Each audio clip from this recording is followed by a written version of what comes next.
Welcome to Soul Wisdom with Kate Olson. As an evolving spirit and change adventure navigator, it is Kate's mission to empower and guide you on your path and inspire your truest passions. She will encourage you to share your gifts, speak your truth, and ignite your inner wisdom and purpose. She hopes to do so with a little humor and grace and her own soul fire passion. Kate talks with amazing guests who have embraced the pursuit and are fanning the flames of their own passion, purpose, and soul fire wisdom. Now here's your host, Kate.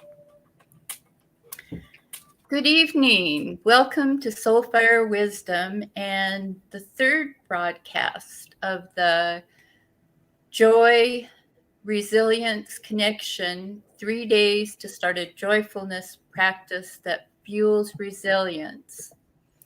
So before we get started with the actual broadcast, I want to introduce one of the contributors to the book. Something that some people may not know is I didn't write this book all by myself. I actually have 10 contributors to the book. And then actually another contributor that I told her story for her, and then 2 people that I told their stories who unfortunately have passed away. So Marcel Allen is the contributor that is here tonight, and I'm going to bring her on right now.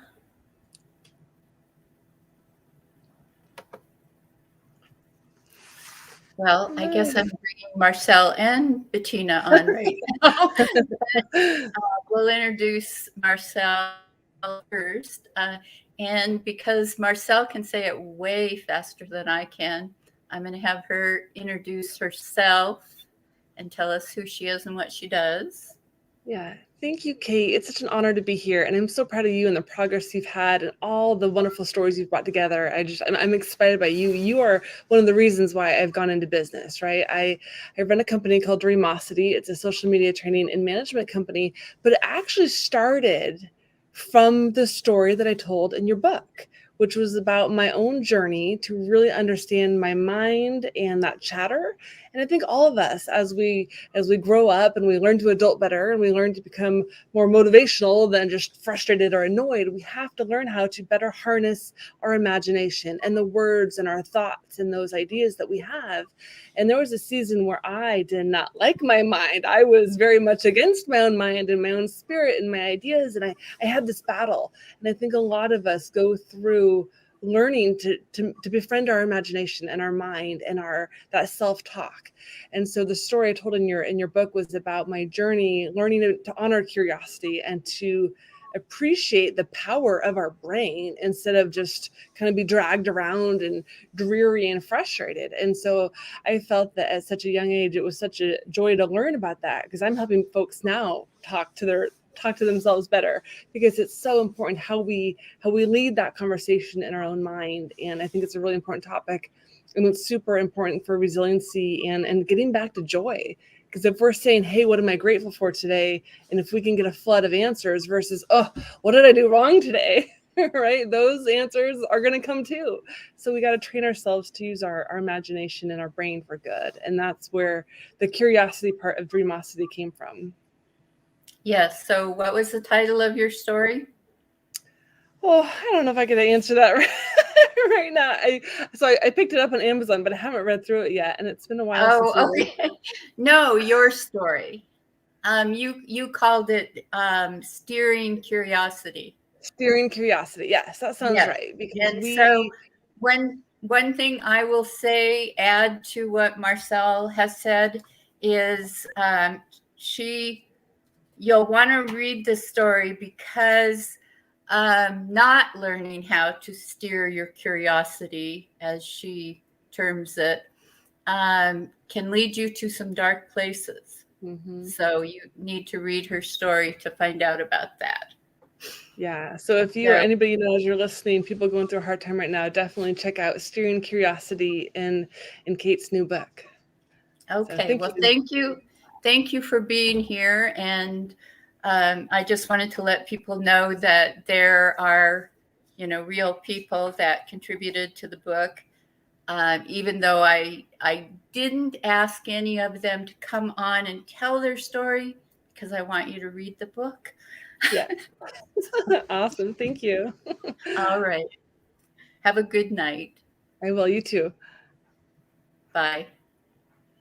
So, Bettina. Hello there, Kate. It's so great to be back on one of your shows. How cool is that?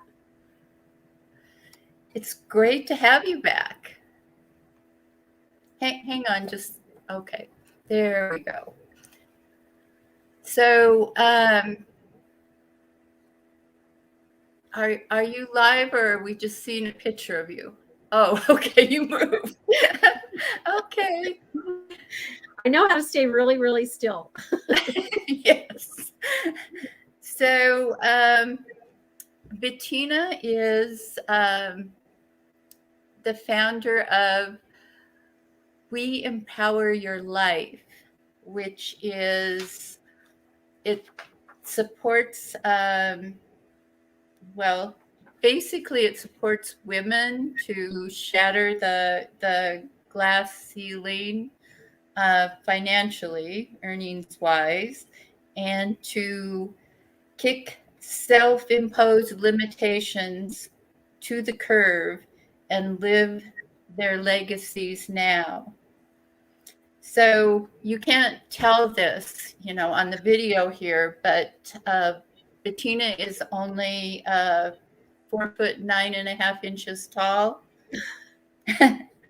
And in spite of that, she is quite a motivator and a speaker. She inspires women and empowers them to get big results.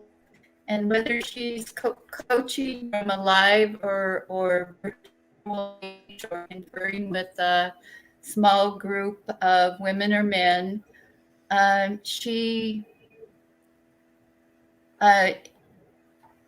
uses very straight talk and inspires people to pursue their dreams. So I'm just going to let her finish up that with anything that I left out. Sure. Well, of course, we are inspiring women, as you mentioned, but also bold men.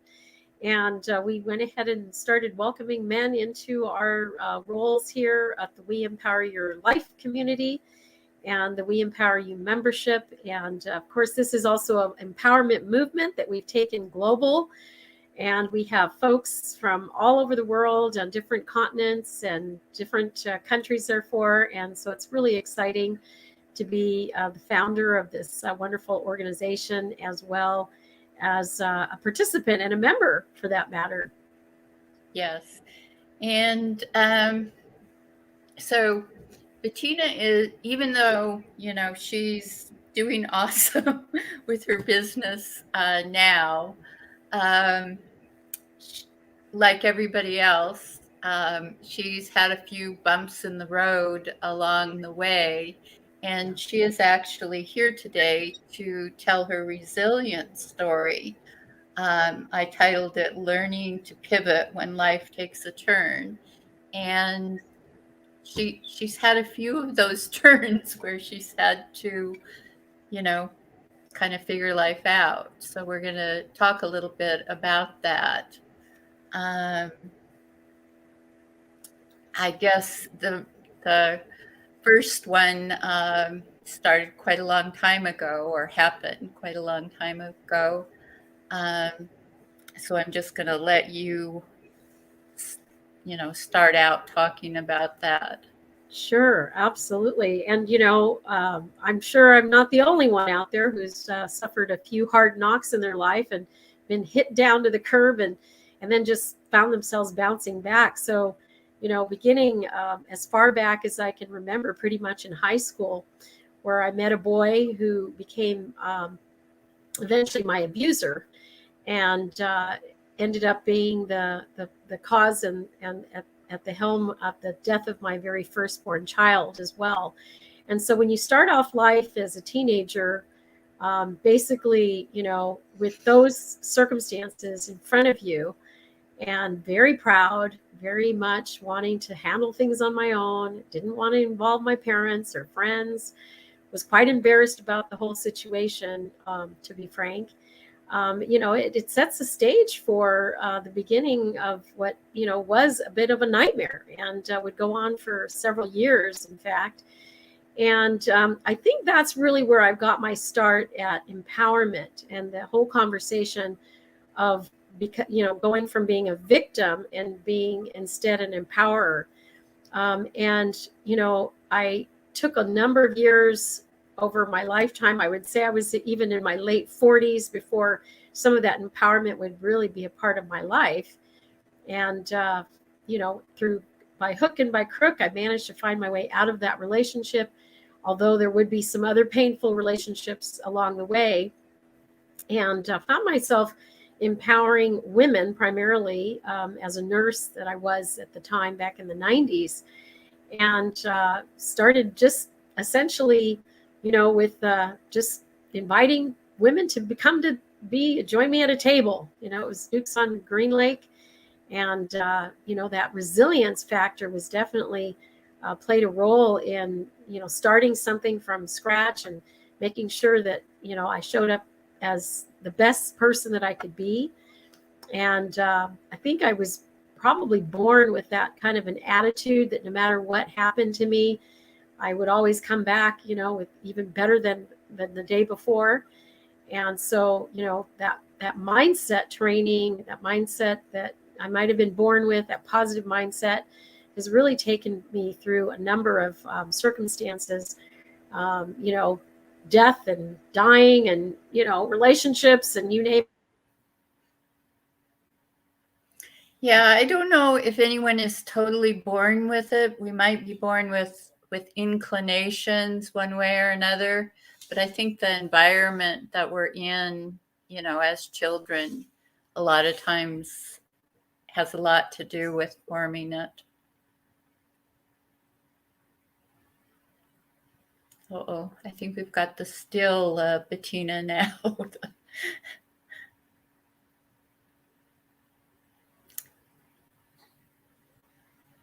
Bettina? Okay, well, we'll see if she comes back in a minute.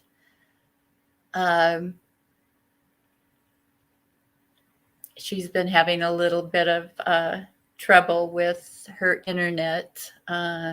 She mentioned as we were getting onto the broadcast, so we'll see if she comes back in a minute. So most people go through not, I talk about people telling their resilience story, but most of us have way more than one resilience story. In the book, I tell 3 of my resilience stories, and that's just kind of scratching the surface. I probably could have told 5 or 6 other ones, and all of the contributors to my book, I picked them initially because I had heard or seen something in their life that I felt demonstrated resilience and joyful resilience. And then when they told their stories, about half of them told a different story than I had heard. So I'm Bettina back. is I have a little bit of a weak connection here in Austin, where I'm staying with my mother, and I hope that I continue to hold it for the remainder of the show. But if I vanish, I will be right back. And as I was sharing earlier, that there's that resilience that you can reach down into to pull yourself up, in a sense, by the bootstraps.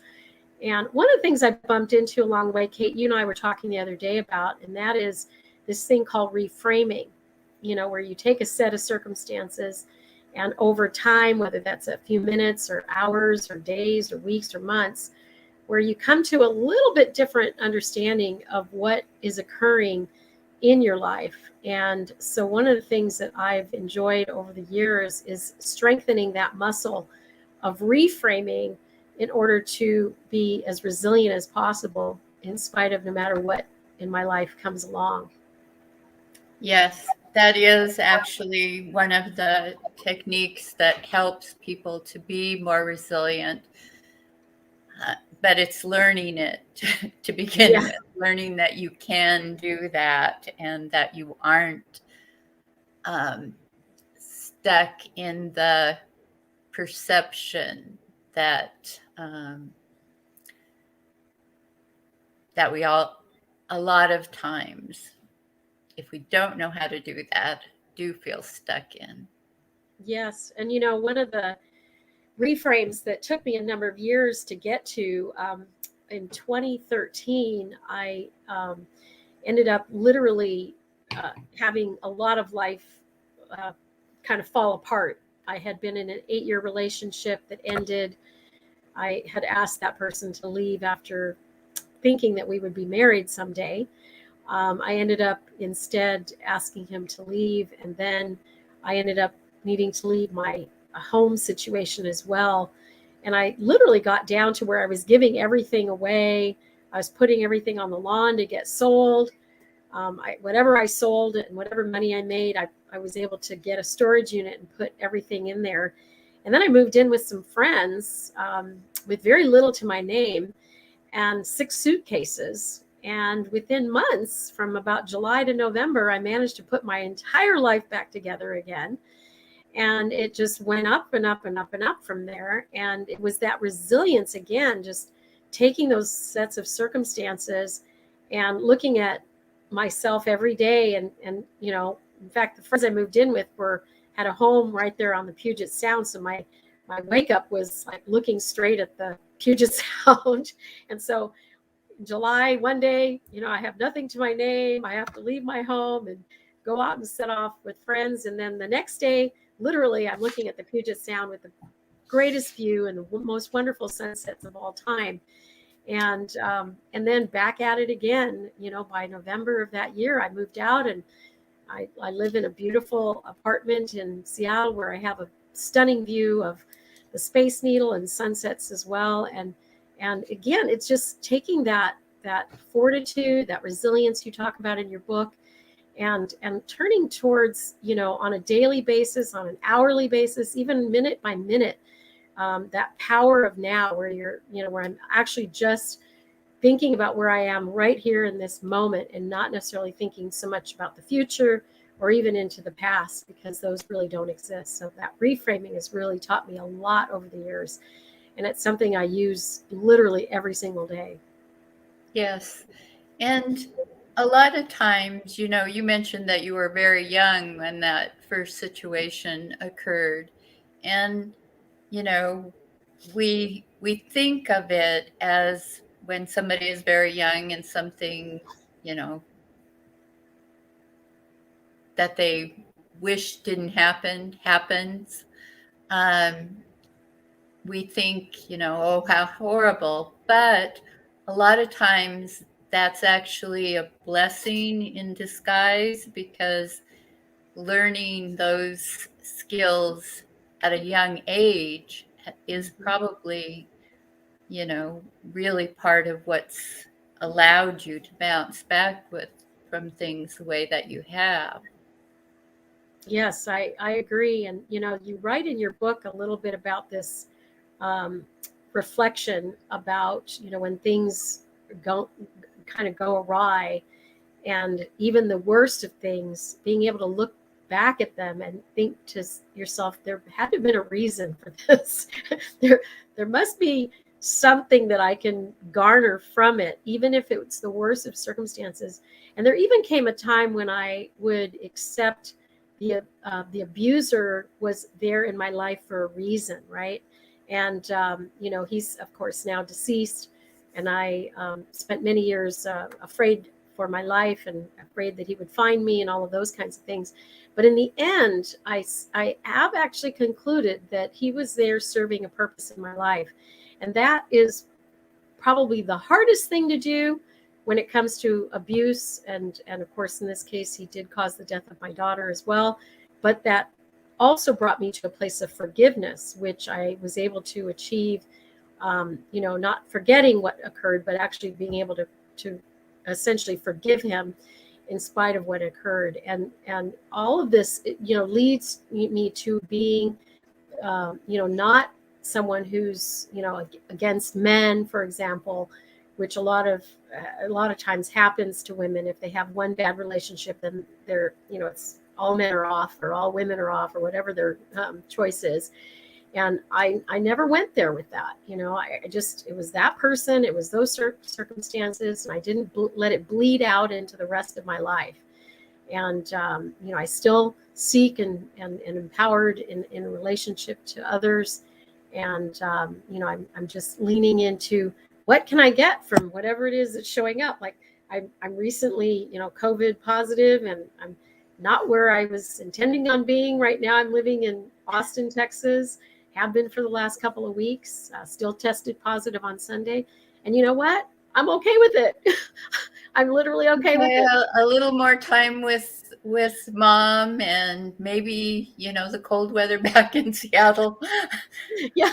Is something you could They've had miss. terrible weather of late. I'm so glad I'm not experiencing that. And you're right. I have a little bit more moments with my mother, who's 88, and those are going to be fewer and farther between as she ages. And so it's really, a lot of it is just how you look at things. Half the glass half empty, the glass half full. I tend to look at it as half full. Well, that's good. And I hope that you're, getting over the COVID soon. Yes. I plan to depart here on Saturday and get back to my life and see what holds, there at that, when I arrive. And if it's not as I planned, it's going to be what it's going to be.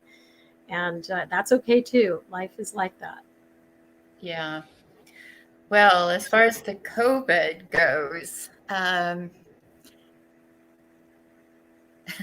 you're not the only one. That's true.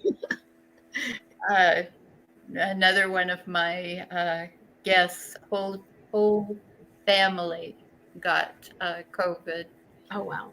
Just in the last few weeks. So, and another person who was a previous guest on the radio show, pretty much all of their family got it. And just not from, going to any big social gatherings, just from being out and about. So looks like we have to be careful. Yes. And we're probably all going to get it at some point, Well, at least it looks like it's going in a less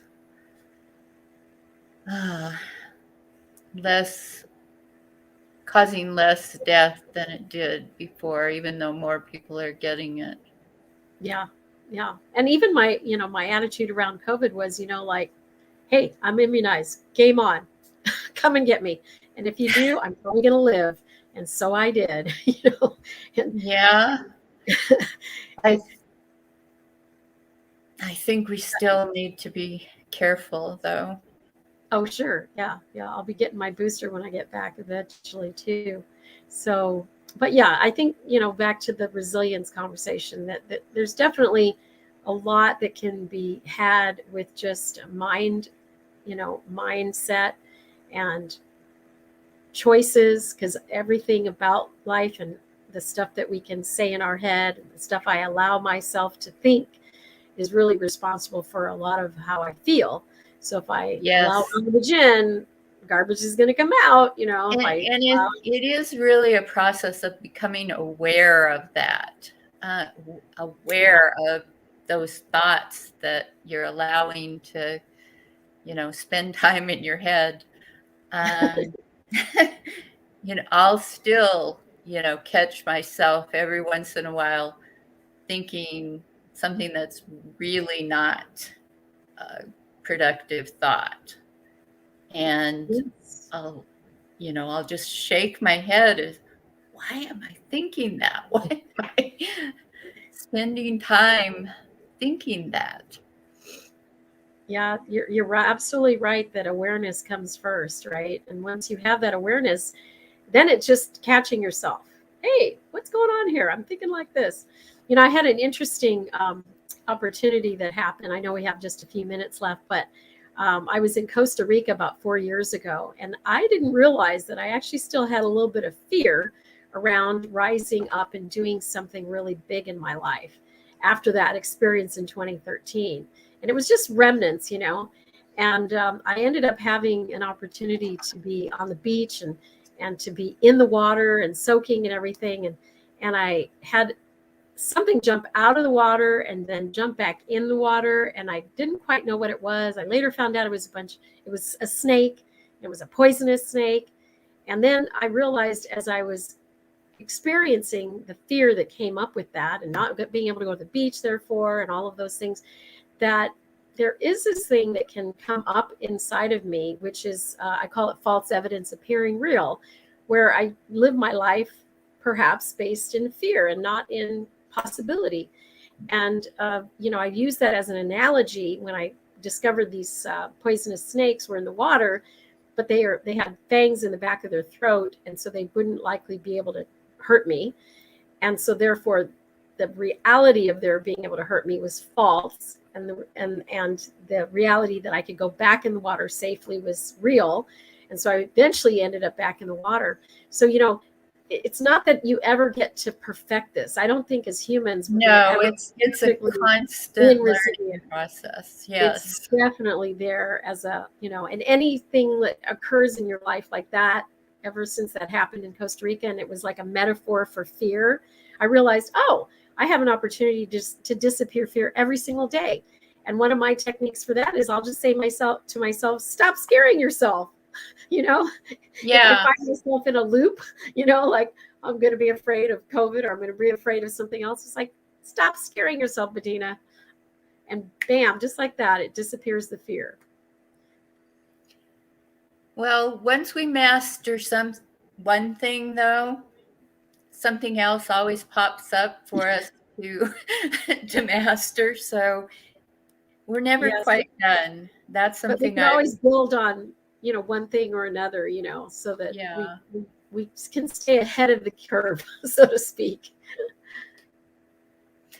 Well, thank you for being here and talking to us about this. And thanks for having me. It's been great to see you again, as always, and congratulations on the launch of the book. I'm excited to be reading it. Of course, I got the advanced PDF version, and I'm looking forward to diving a little bit deeper into the stories of the individuals that you've also invited to be a part of your book. Okay, well, thank you, as I said, for telling your stories. And I'm sure that a lot of people can relate to them. So I want that we have a gift with this broadcast if people want to sign up for gifts. And that's actually a book. It's The Manifesting Mind, written by Stephanie Perucci, and it's in a PDF form. So anybody who signs up for gifts can get that book. So, and my books, they're available in digital form right now through Amazon, and they're actually on special for 99 cents each. You can get that price through tomorrow, through the 12th. And then the paperback is set to download on the 13th. So to get those, you can go to joyfulkate.com. And to sign up for the gifts, for the book launch gifts, you can go to soulfireradio.com/gifts. And you can also look at the schedule for the book launch by going to Radio Show Podcasts on the same website. So tomorrow at 8:30 a.m., the broadcast will be a toolbox for joy and resilience, and I'll be talking with Sandra Vesterstein. And she was actually my first life coach certification teacher. So she's been doing this, teaching hypnosis, NLP, and Reiki for about 20 years. So she has a lot of knowledge in these areas. So we'll talk to her about how those tools can help with joy and resilience. So thank you again, Bettina. Thank you for having me. It was really great. Thanks so much. And I hope all goes well and you get back to Seattle safely. I certainly hope so. All right. Well, take care, Kate. Bye, everybody. Thank you for listening to Soul Fire Wisdom with Kate Olson. We hope you enjoyed the show. If we made you laugh, brightened your day, or sparked a new thought, we have succeeded in our mission. Join us next time when we'll share more secrets and truths and all the magic of transformation that is the journey to Soul Fire Wisdom. Always remember, be fierce in the pursuit of what sets your soul on fire.